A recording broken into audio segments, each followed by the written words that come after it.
दोस्तों आईफ़ोन लेना हर किसी का एक सपना होता है। जैसे कि मैं भी पहले सोचता था कि मैं पहले कंटेंट व्लॉगिंग वगैरह ये सब सारा करता था, कुछ शॉर्ट बनाना ये सारी चीज़ मैं पहले करता था। तो यार मैं कभी सोचा नहीं था कि आईफ़ोन लूँगा। मेरा बजट था 40,000 में मैं लूँगा एक गोप्रो का एक कैमरा लूँगा। लेकिन दोस्तों बजट था मतलब कैश मेरे पास था 30,000 रुपये। तो मैं क्या करूँ क्या नहीं, और अचानक से जो है दोस्तों मेरा मोबाइल एक दिन ख़राब हो जाता है। मैं यूज़ करता था सैमसंग का M30s, जो कि बहुत अच्छा फ़ोन था। सैमसंग का क्लियरिटी सारी चीज़ें अच्छी थी। बट दोस्तों मैं उससे जैसे जैसे काम चला रहा था, मैं किसी चीज़ को मतलब हड़बड़ी में लेके भाई कर रहा हूँ, कुछ अच्छी चीज़ें चाहिए और पैसा इन्वेस्ट करके कुछ कर लूँ। भाई पहले आप कुछ अच्छा कर रहे हो तो वो कम से कम एटलीस्ट थोड़ा सक्सेस होने के बाद भले आप इन्वेस्ट करो थोड़ा, वो सारी चीज़ें चलता है। तो अचानक से फ़ोन ख़राब हो गया मेरा। तो मेरा प्लान था GoPro ख़रीदने का। बट क्या हुआ ना दोस्तों कि एक तो मोबाइल ख़राब हो गया, ऑफिस के सारे यूज़ जो थे वो मेरे मोबाइल से ही कर रहा था मैं। तो अब मेरे को अल्टीमेटली चाहिए था एक मोबाइल, तो मैं क्या लूँ क्या नहीं, जिसका कैमरा भी अच्छा हो। तो मैं सोचा फाइनली डिसाइड किया कि मुझे आईफ़ोन लेना है।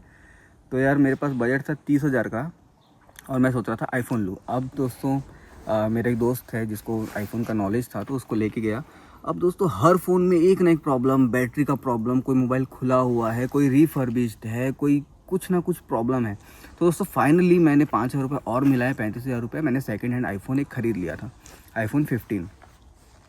दोस्तों एक दिन तो मैं बहुत ज़्यादा शॉक हो गया जब मैं रात को चार्ज करके सोया था। 78% का उसमें चार्ज था, और सुबह जब मैं उसको देखता हूँ 2% बैटरी बचा, और मोबाइल इतना हीट कर रहा था और हैंग कर रहा था थोड़ा सा।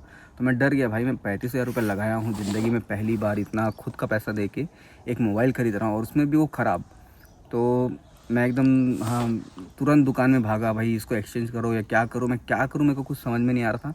35,000 रुपये वापस ले लूँ, उसमें भी पैसा काटेगा, क्या करेगा क्या नहीं, मेरे को बहुत टेंशन हो गया था कि 35,000 रुपये मेरा फंस गया एक जगह पे। तो दोस्तों मैं बहुत ज़्यादा टेंशन में आ गया था। फिर मेरे दोस्त ने बोला भाई 35 जो जमा है वापस मत ले, उसी को मिला के आईफोन 16 अभी नया लॉन्च हुआ है। जब मैं इतना पैसा लगा रहा हूँ दोस्तों तो अच्छा ही चीज़ लूँ ना, क्यों मैं ख़राब चीज़ लूँ इतने पैसे का। तो फिर मैं आईफोन 16 चूज़ किया, और EMI मैंने 40,000 रुपये का करवा लिया था। 70,000 रुपये मुझे पड़ा था उस टाइम पे, और 2 महीने बाद ही आईफोन 17 लॉन्च होने वाला था। बट हड़बड़ी मुझे इतनी थी कि चाहिए फ़ोन, चाहिए तो फ़ोन चाहिए तो मैं हड़बड़ी में दोस्तों 40,000 का फाइनेंस करवा लिया। अब दोस्तों दिक्कत ये हुआ, मैंने तो सोचा 20,000 में चलो भाई 15 खर्चा करता हूँ, 15 5 घर को देना है, 5 मम्मी को देना है, कुछ EMI है, तो वो 5 में निपट के अपना 15 ख़त्म हो गया। बाकी जो 5 सेविंग्स के हैं वो 6 महीने 7 महीने जैसा भी EMI के इसमें मैं कर लूँगा, एडजस्ट कर लूँगा। अब दोस्तों दिक्कत ये हुआ कि किसी महीने चलो आप एडजस्ट तो कर ले रहे हो, लेकिन दोस्तों फाइनेंस वाले लोग इतने मतलब चालाक होते हैं कि मतलब आपको आपकी इमरजेंसी को देखते हुए लोग क्या करते हैं, 3,000 4,000 रुपये एक्स्ट्रा EMI कॉस्ट, ये वो प्रोसेसिंग फ़ीस ऐसा करके ले लेते हैं। तो मेरे को 70 की जगह में 75 पड़ गया था, लेकिन मैं भी मजबूर था, क्या करूँ क्या नहीं, समझ नहीं आ रहा था कुछ, तो मैं ले लिया। अब दोस्तों 3-4 महीना तो ठीक है, मैंने EMI अच्छे से दे दिया। अब मेरे 3 किस्त और बचे हुए हैं। लेकिन दोस्तों दिवाली में मतलब हर किसी का एक होता है ना, किसी किसी मंथ इतना खर्चा हो जाता है कि क्या करा आदमी, पैसे कहाँ से कहाँ निकल के समझ में नहीं आता। तो मेरा भी सेम यही केस हुआ, दिवाली में कुछ पैसे एक्स्ट्रा खर्चा हो गए थे। अब दोस्तों ये महीना जब आया EMI मैंने दिया, मुझे मतलब ऐसा लग रहा था ना कि काश मैं फाइनेंस नहीं करवाता, काश मैं पूरे पैसे जोड़ता तब जाके मोबाइल लेता।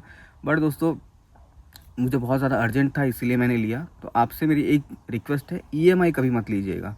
अगर आपको किसी चीज़ की रिक्वायरमेंट अर्जेंटली नहीं है तो उसको आप फाइनेंस करवाओ ही नहीं।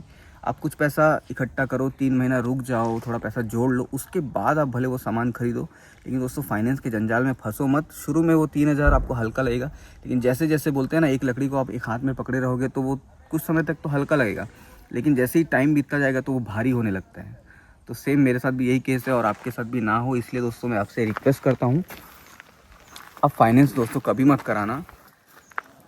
अब हर किसी के लिए पॉसिबल नहीं है पैसा इकट्ठा करके करना, फाइनेंस करवाना पड़ता है। ठीक है मजबूरी समझता हूँ, लेकिन आप 2 जगह देख लीजिए, 4-5 जगह में पता कीजिए, उसके बाद ही आपको रिलायबल लगता है। एटलीस्ट इतना तो कर सकते हो ना कि 2-4 दिन का गैप लेके आप अच्छे से इंक्वायरी करके फिर लोन लो।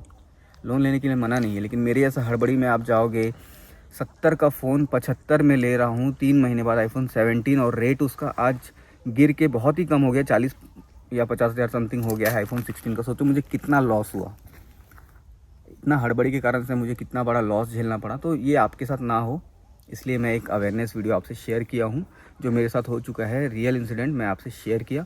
दोस्तों ये वीडियो आपको अच्छा लगे तो प्लीज़ लाइक कीजिएगा, शेयर कीजिएगा, सब्सक्राइब ज़रूर कीजिएगा और मेरे चैनल को सब्सक्राइब करना ना भूलें और बेल आइकन को ज़रूर से क्लिक कर देना। तो मिलते हैं अगले वीडियो में, तब तक के लिए बाय, जय हिंद।